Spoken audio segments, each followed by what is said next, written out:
So good afternoon, everyone. Welcome to Remote Work Wednesday. On behalf of the Remote Online Initiative and the K-State Research and Extension Community Vitality Team, we appreciate you all joining us. I'm Ron Wilson, Director of the Huck Boyd Institute for Rural Development here at K-State. Big thanks to Deborah Cole, who's on with us, who's Program Leader Coordinator, K-State Research and Extension Community Vitality.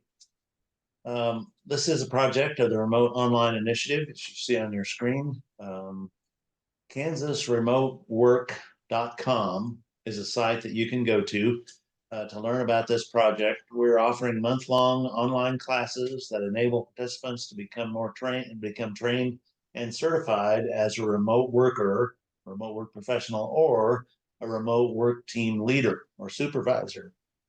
So those classes are available.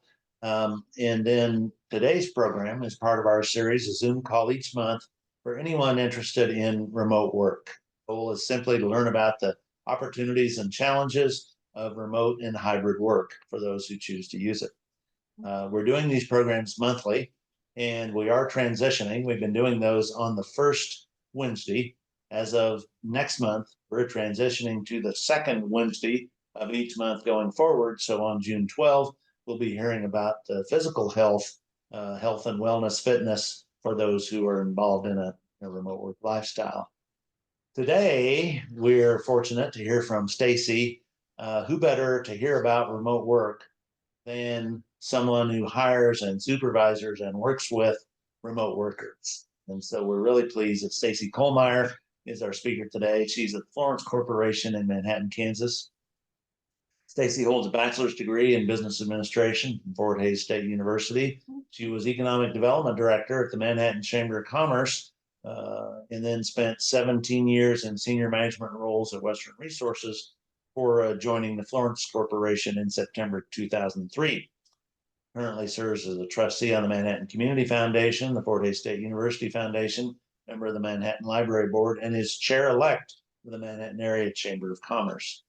As Senior Director for Customer Experience at the company, she's responsible for overseeing customer service, customer operations, client support, and technical services for the Florence Corporation. Stacey, I hope you tell us a bit about the Florence Corporation and then how you engage and handle your remote work. So please, Stacey.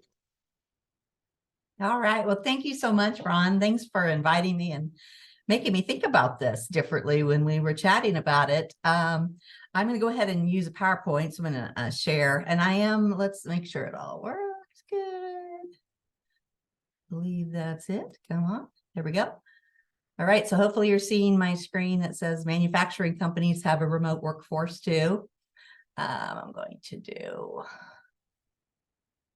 my slide. Oh, it's hiding behind there. Gosh darn it. Hold on just a minute. How about that? Should have set this up beforehand, huh? Okay, you know what I'm going to do here? We're going to do it the old-fashioned way. I'm going to work from this one, if that's okay. Sure. I'm a Teams person, can you tell? I'm not in Zoom very much. But I live my life in Teams. And I will tell you that we were very fortunate at Florence that before COVID really took us on in 2020, we had converted to a Teams platform about 6 to 8 months before. So we were lucky and we were ready to go. Now, my team was really ready to go because we do have a lot of remote folks. But what I'm going to do in this presentation, that I'll go back to slide 1, so I'm going to talk about the business, and I love the business. So please, Ron, stop me if I'm talking too much, okay?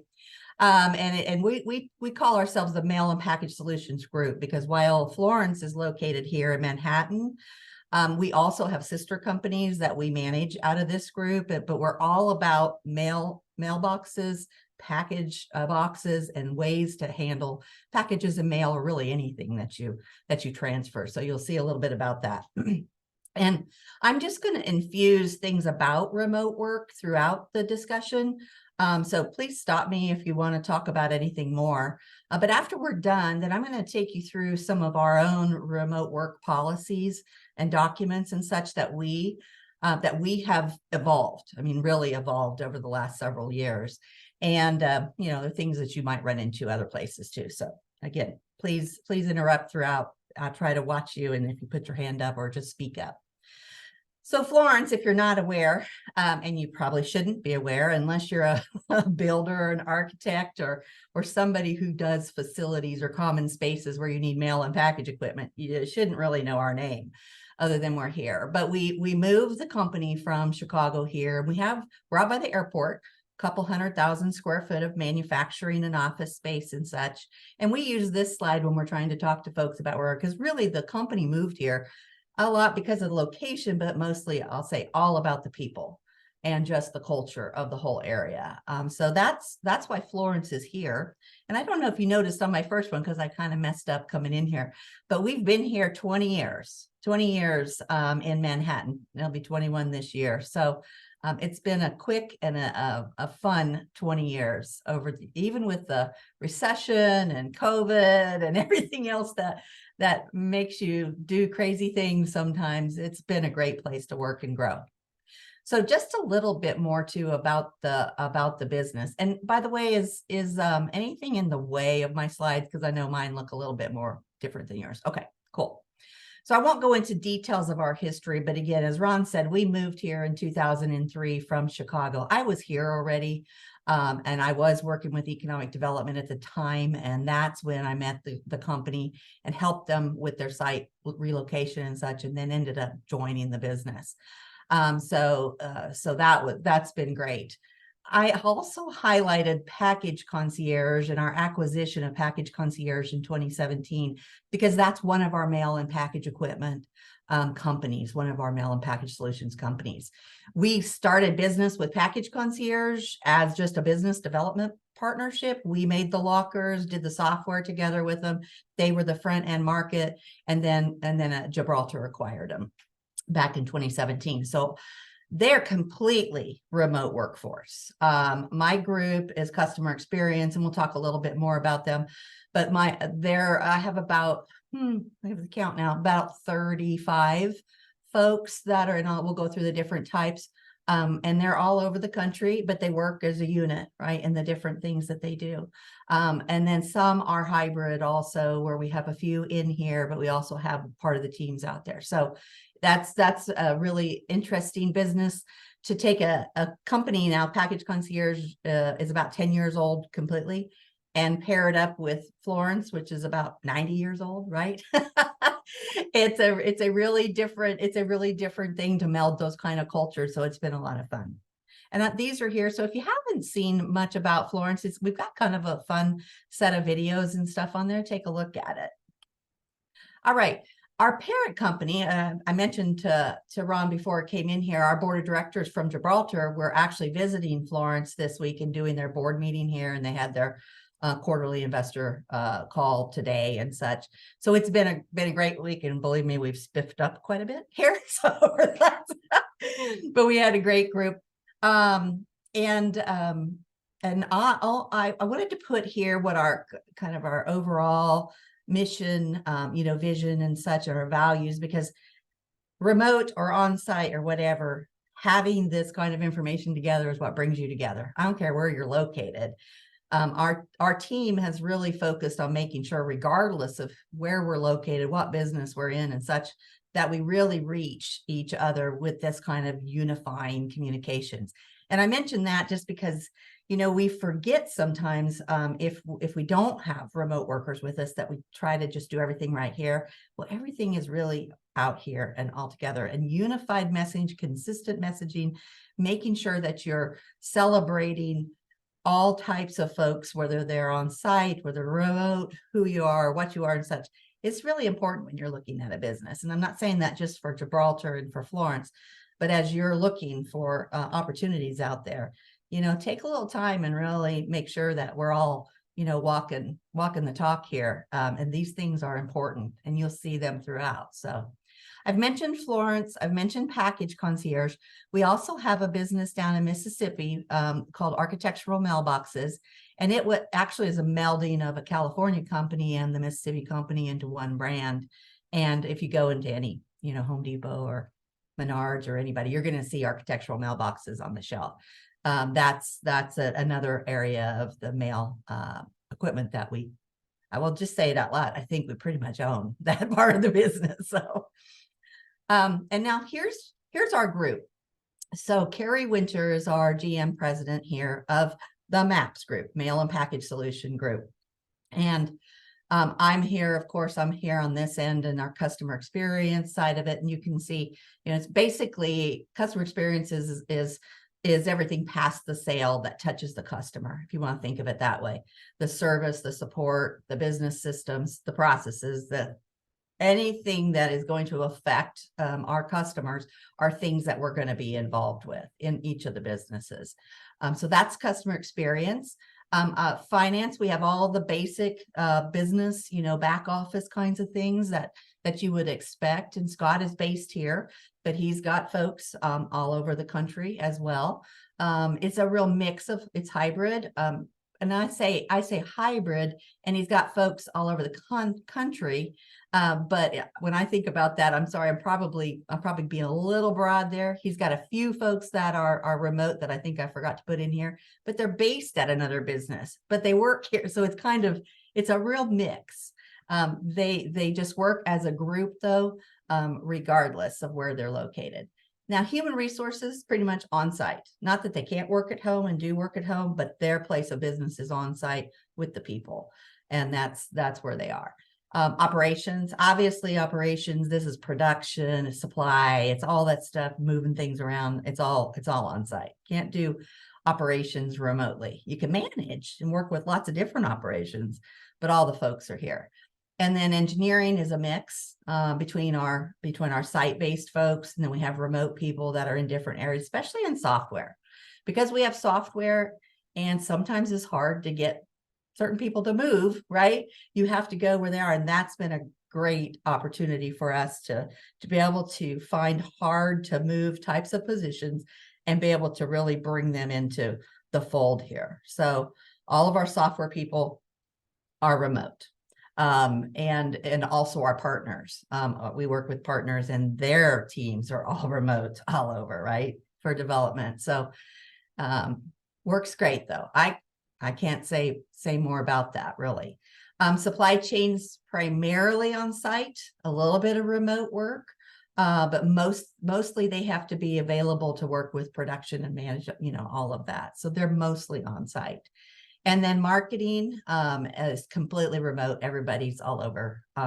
So they completely work remotely together as a team. And then sales is remote. Sales is traditionally remote. I think you'll find that in a lot of businesses. This is our package concierge sales team. And like I said, that entire business is remote anyway. So that whole team is completely remote based, as is our mailbox. We call it MPS, APS, automated products. Mechanical product solutions. So if I ever use those terms APS and MPS, you're going like, what are you talking about? We all love acronyms. So just think of it, lockers and mailboxes. That's what it is. So that's kind of our group as a high level overview.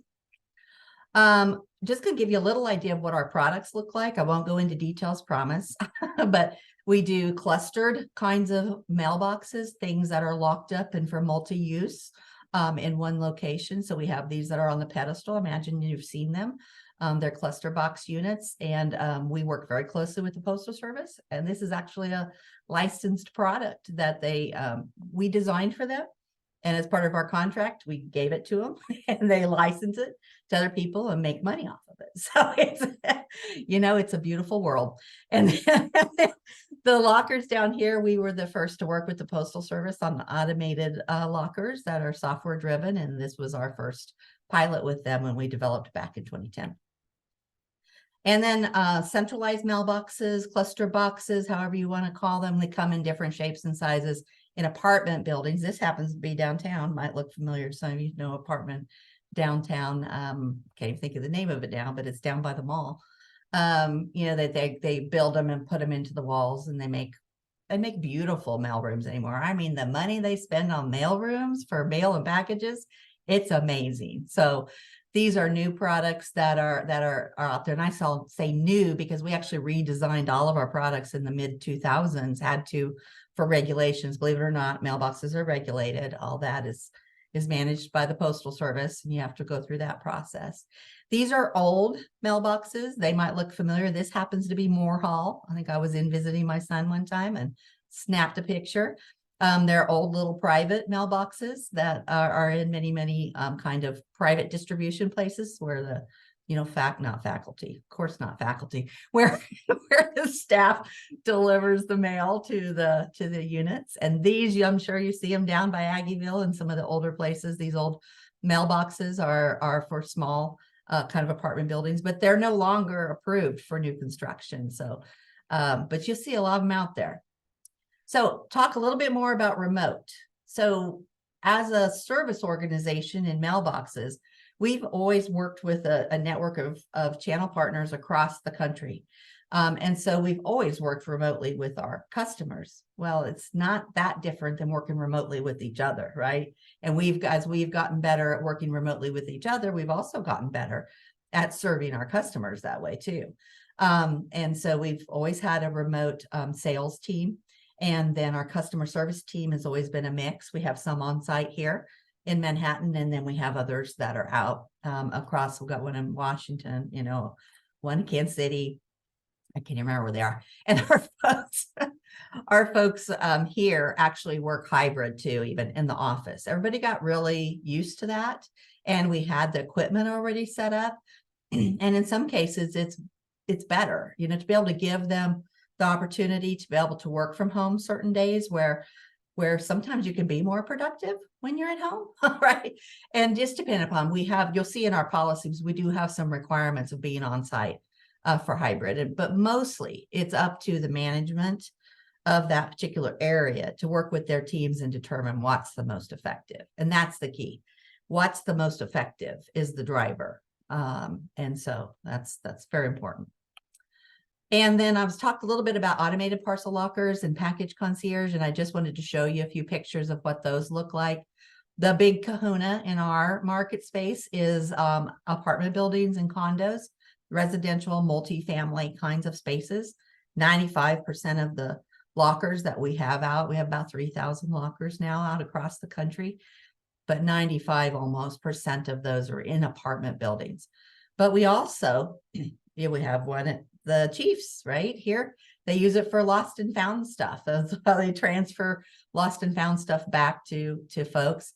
We just put one in the Current, the Casey Current, just like this. I think it's the same kind of owner base. They must like it. We have the Raiders have one. We have them in different libraries. Think about it. I mean, libraries are a good place for them to be able to pick up and drop off library books to people any time of the day and such. We have a partner in that space. Parts are used. So, think anything that you can transfer from one individual to another or a community of people, you can do that. So that's what the automated lockers are all about. And this is the team I was talking about, our remote workforce at Package Concierge. I've mentioned the sales and sales operations team.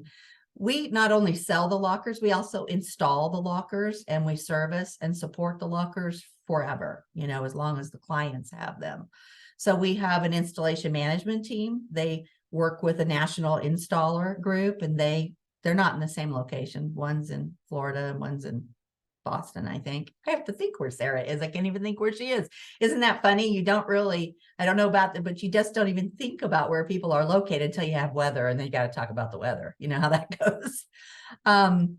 And then we have an onboarding team. So once you sell it, you install it, then you set it up for people, you train people how to use it, all the site staff that manages. So the onboarding team, one's in Oklahoma, one's in actually both of them are in Oklahoma, just in different towns there. And then client services, that's a team that we have that's all over, and they work as a group, and they take care of the owners of the site people of all of those. And then we have like 800,000 residents that use the system. So all the end users that are residents, we have a call center, contact center that works virtually. And I can't even remember where they are. I know we have some California, some in Washington and then some in Florida. But they work as a team. And then our tech service team, we have a couple on site here in Manhattan, because they work very closely with production and engineering, as you might think. But we also have like 3 members that are also out there, but they work as a unit. And then customer operations management, the manager of that particular group, and he reports to me, and he's in the Boston area. Actually, he's in New Hampshire, just north of Boston now.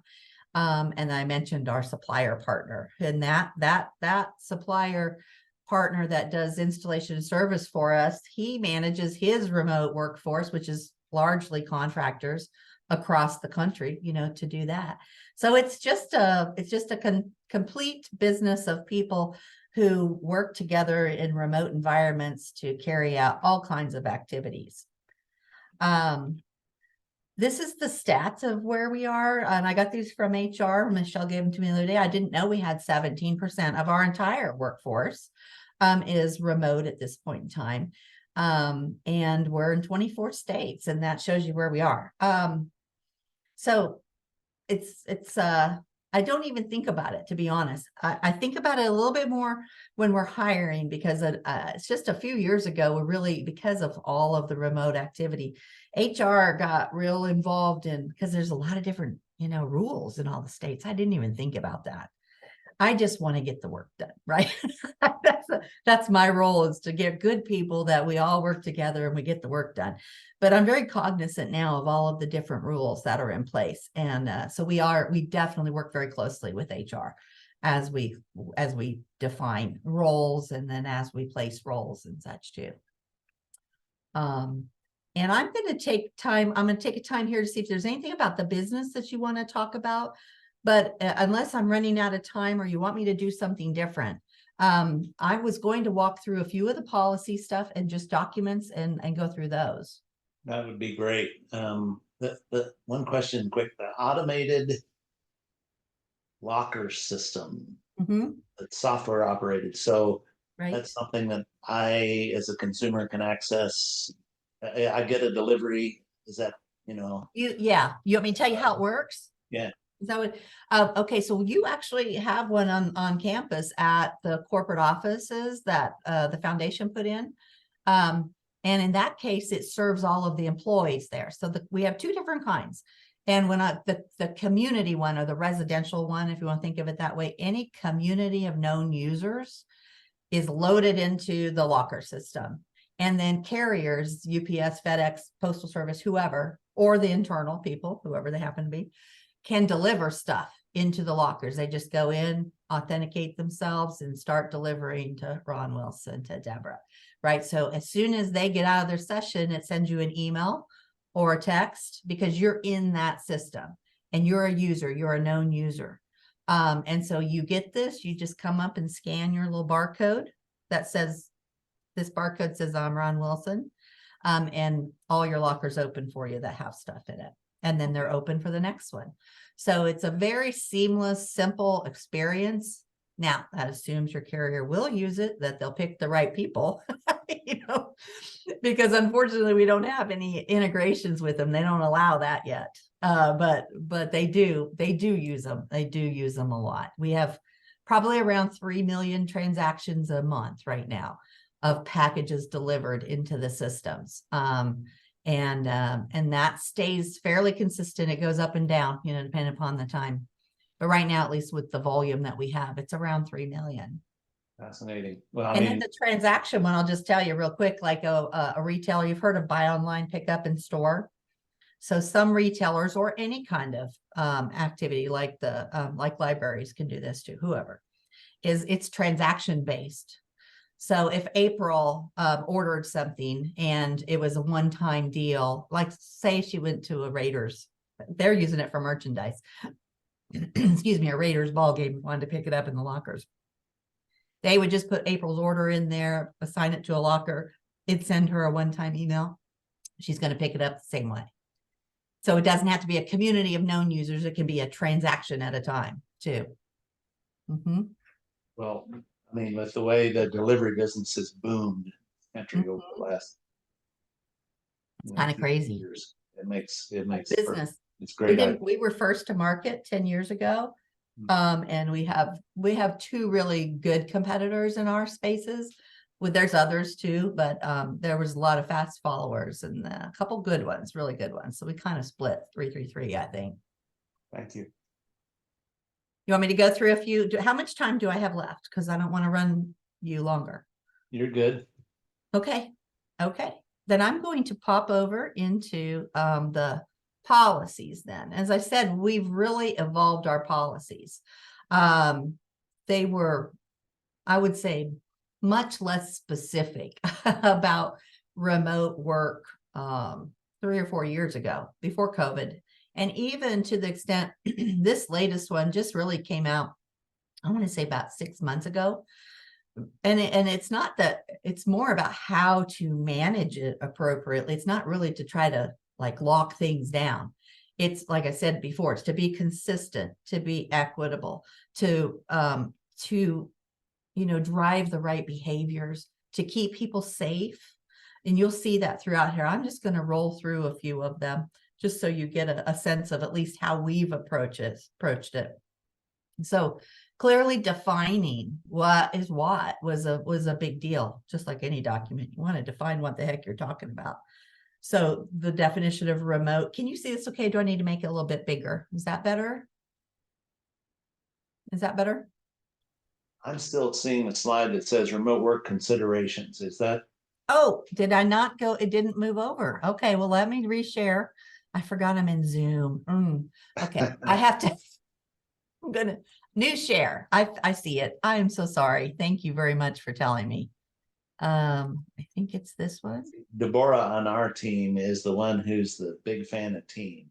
And Love Teams. she's with you. Well, you live in Teams because everything about your stuff lives in Teams, not just your video stuff that you're doing.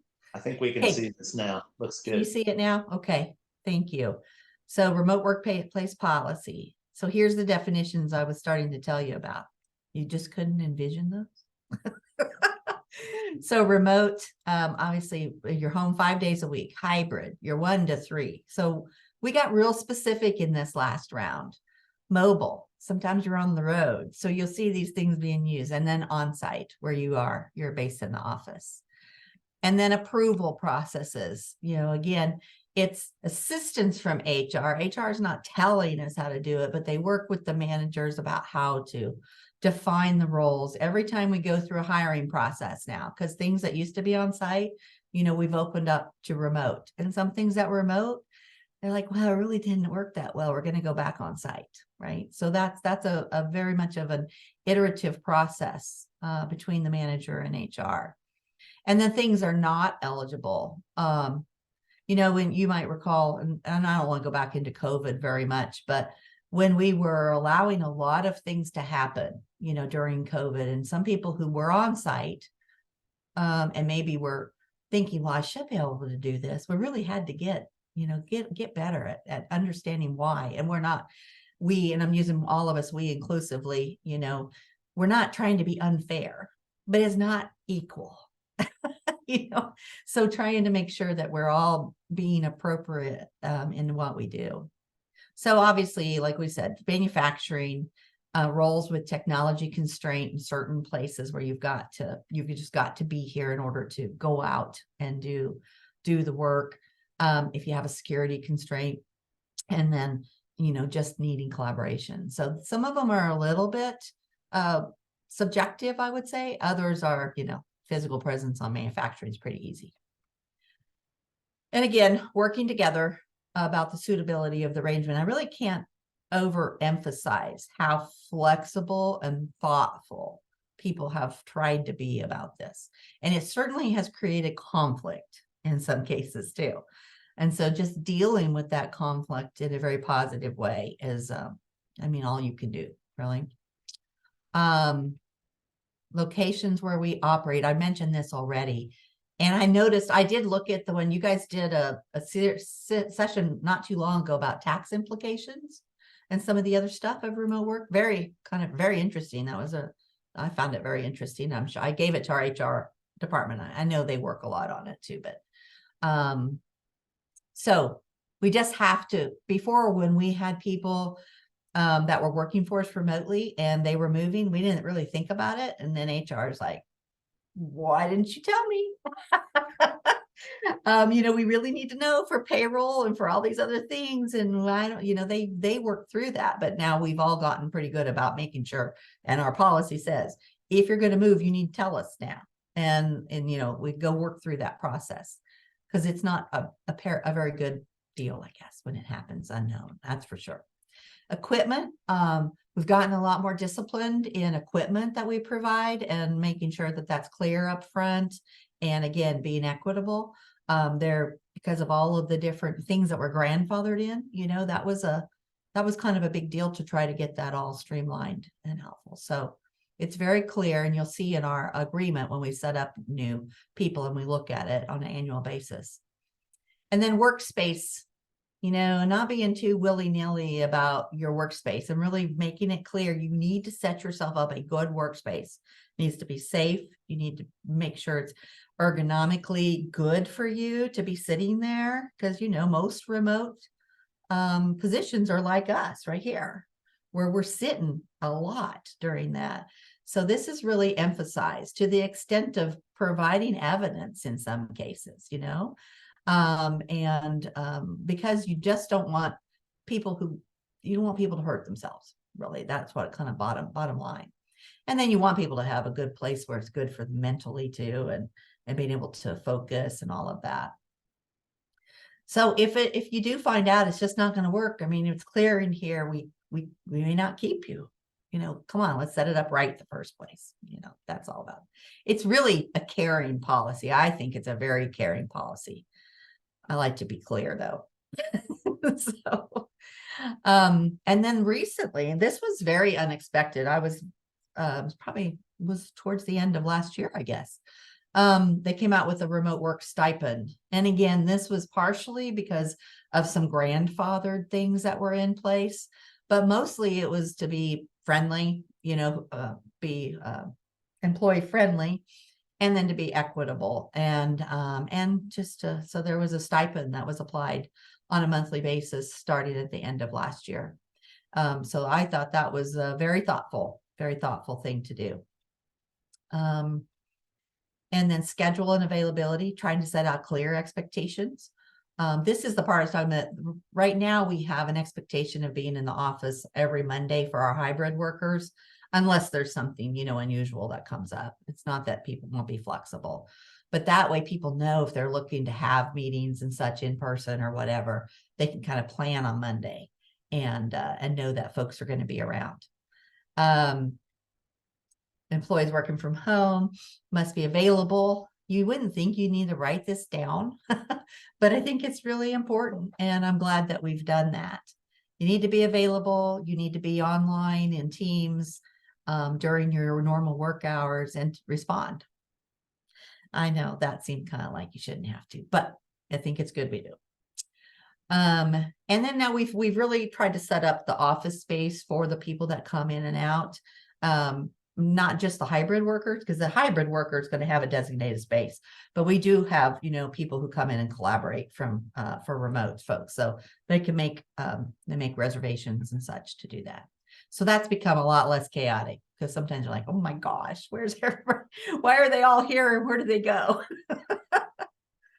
And this is, of course, a huge deal. You all know that. I probably don't need to go into it, but our IT security group and IT in general have done yeoman's work to really make our network secure and teach people. And we've got a lot of things that go on to help make sure that we're doing the right things and such. But they really, they just worked crazy to get things set up, and then have continued to streamline and make it very reliable and good. Safety, mentioned that a few times. But that's a big deal. And we have a safety officer that focuses on safety in general in all the different aspects of our business. And so this is one of them. And caregiving. Now, this is a big deal. I think, it's not a replacement for childcare. And really, if there's any issues with it, it's going to be addressed, hopefully in a very positive way. But And in most cases, I would just say generally, people don't want to have to do childcare when they're working at home. So I think we have to go in with that assumption. And if there's something that's unusual and such, that's just a matter of working with your manager to figure that out. But when it's clear that somebody's got kids and has not arranged appropriate childcare during the business day, that has to be addressed quickly for their own good as well as the business good. Ad hoc, again, those are more on your, between you and your manager and such. And then changes in the remote agreement. If you do something, just have to do a new agreement. And that's it. So here's the remote agreement, super simple. It's just, again, about the employee, where they're going to be working, and then the agreements. Basically, it's just taking things from the policy and put it in here, saying, I'm agreeing to do this way. And here's where we need to list out the equipment. What equipment do you have? That was good. I mean, people that when I gave it to them this last year, I'm like, I don't know what you have for sure. And I'm not so sure that IT knows. They should, but I'm not sure they do. So list it all out, even though you've been there for 5 years. Write it all down. What a cell phone, whatever it is that you've got, so that they can do an inventory and really get that set up. And then if there's anything we're asking them to apply, that doesn't really happen much. The company will reimburse for the following expenses for supplies. And we'll say that. I think this is the one. I think it had the stipend in it. Oh, no. Maybe I pulled up the wrong one. I thought there was one that it said that the stipend was in here, that we will be giving it to you. So I may have pulled not the most recent one, so I apologize for that. But basically, it's pretty similar to this. And then the safety checklist is just that. It's going through what's your workstation look like, what do you need to do, and then telling it, and then they turn that back in. So that's kind of what I was going to go through today, unless you want to go through anything else. But outstanding, Stacy. This is really, really informative. I'll see if April, Stephanie, or Deborah have questions. But the remote work stipend, I don't know that I'd ever seen it. Do you know? Is that common these days? Is that, you say it's new at Florence? It's new. I would say there were some people that when they were hired, they were given a stipend, or they were allowed to submit like internet bills and things like that, but not everybody was set up that way. And so this was an easy way to kind of level the playing field and to give people who'd never gotten anything, right? Just something to help. No, I asked Michelle that too, because when I saw it, Michelle's our HR director. And I'm like, wow, this is very generous, because we have 17% of our workforce is remote, right? So the hybrid workers do not, because they're coming in the office part of the time, right? They're back and forth. But if you're truly, purely remote, then you do. I'm going to stop sharing here. Interesting. Unless you wanted me to show anything else, but yeah, that was very unexpected and very, I thought, employee friendly for sure. Because one of the selling points I certainly hear from people who are working remotely or seeking to is, hey, I don't have to buy gas. I'm not, I'm saving money working remotely just by the nature of the work. I'm not spending as much on office wear. I'm not buying gas like I did. It's really, if you think about it, it's for your internet service and your office supplies, if you're using those at home, because we're not doing any expense reporting around any of that anymore, because so that took that out. We provide, we have soft phones. Everybody runs, the phone system runs on our laptops or our mobile phones. It's just a Ring Central setup. So, and we do provide cell phones to some people as well. That's one of those debates of whether you should or not anymore, because really, if you have Ring Central, you can run it on your own phone. But should we ask people to put it on their own personal phone? Do we really want them to? Do they want to? So where you really require somebody to be at your beck and call because that's their role, You know, I have one. I've had a company phone for 40 years. And so from every role well, as soon as they started making me, maybe not 40 years, maybe I had my first bag phone when 39 years ago. Remember bag phone? I know Ron and I do. Neither, nobody else here. But anyway, yeah. The Is there infamous anything bag else you want phone. to know about the business or anything? Open book, whatever you want to talk about.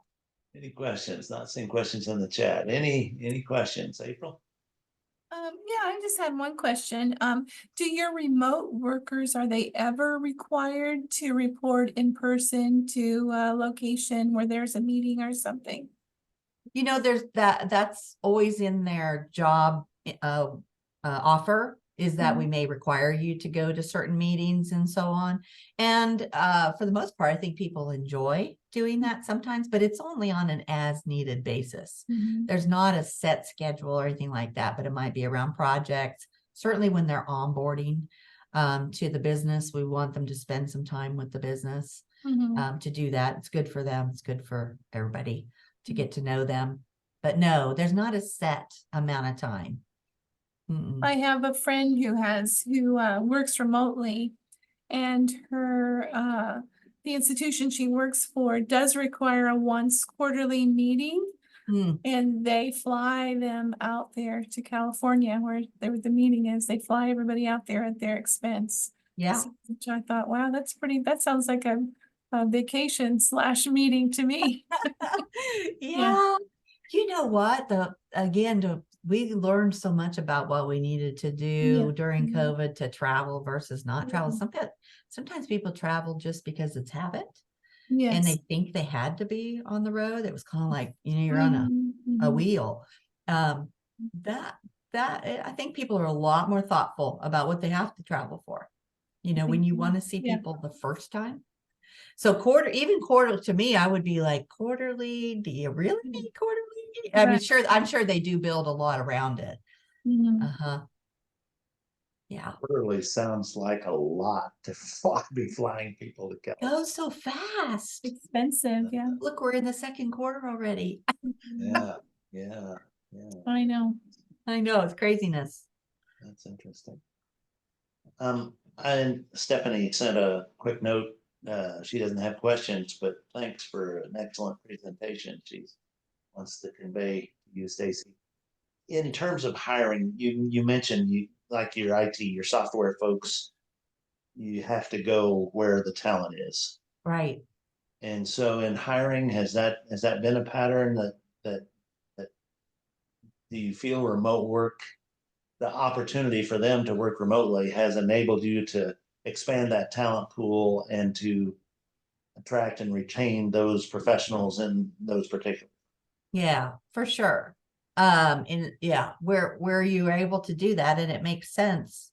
Anytime you have somebody like that they're primarily working with all other remote people too, why have them come in? I mean, other than come in and learn the business, for sure. Same thing with marketing, even the marketing people that are here, Donna Logback, don't you? Oh, yeah. She was based in the office for a long time. And then when she went during COVID, when everybody went home, and we were actually working together then, and she was really liking working from home. And I'm like, do you want to continue working from home? Because really everybody you work with, everybody else is working from home. She's like, yeah, I really want to. So like, sure, just do it, because why not? Yeah. And so those kind of things, it wasn't just her. There was a number of people that were working here that once they really got acclimated and realized they were as efficient as, if not more efficient, working from their home office, and it didn't impact anything on the business other than good. Why wouldn't you? And so, yeah. I will say there's some positions where you probably could make it remote, but there's just like I say, we just recently did an engineering VP for here. It took a lot of months to find the right person, and Carrie was really adamant it had to be here. Now, could you have done that? Because there is a remote group of people that they manage, yeah, but they felt like they really needed to have that impact with other people that were here too. So you know, there's that. And so I just think it's very case by case basis. Even if you found the right person in that area, that you wouldn't have made that remote, even though it might have been an awesome person. The position just wasn't going to work there. Yeah. So it's a great, never thought about this before. Cause when I came in, I showed them moving from Chicago. We set up a satellite corporate office in Chicago for people who didn't move they weren't going to come with us. So we work remotely within our business anyway. So from the very beginning, we were already set up to do that. Not as well, certainly not anywhere as well as we are, but I've never known anything different. So I've always been really comfortable with, and that's part of when you run into different businesses. It was not normal for purchasing. It was not normal for accounting. It was not normal for a lot of these people who never really worked with a remote group. If you come from sales and marketing or anything like that, you're just used to it because that's what you do. Mm-hmm. Anything else? One. I do believe that Deborah has prepared a quick survey, like a survey that will ask participants to fill out. Not for this data to be it's formatted as a poll, but it won't be shared with everyone. It's just for our own evaluation purposes internally. We invite you to participate in that. Gosh, Stacy, very, very interesting. I'm impressed with the steps that your company has taken, and the thoroughness and the quality of the policy that you've developed. I think that can be helpful to a number of us. So, Well, thanks for a really interesting and informative presentation today. We really appreciate it. Thank you. And I thank our HR team too. They've really been great partners. So it's important. I'll let them know you said that, Ron. Please do. Okay. So reminder, Remote Work Wednesday is transitioning to the second Wednesday of each month. And next month, Dr. Emily Maley from kinesiology program will be speaking. Again, it's important to think about the health, the wellness, the fitness. How does that work in a remote work lifestyle? Physical health does matter. And so we've asked Dr. Maley to address that next month on June the 12th and on the second Wednesday of each month going. With that, thank you for joining us. Have a great Remote Work Wednesday and the balance of the month. Thank you, everyone. Bye.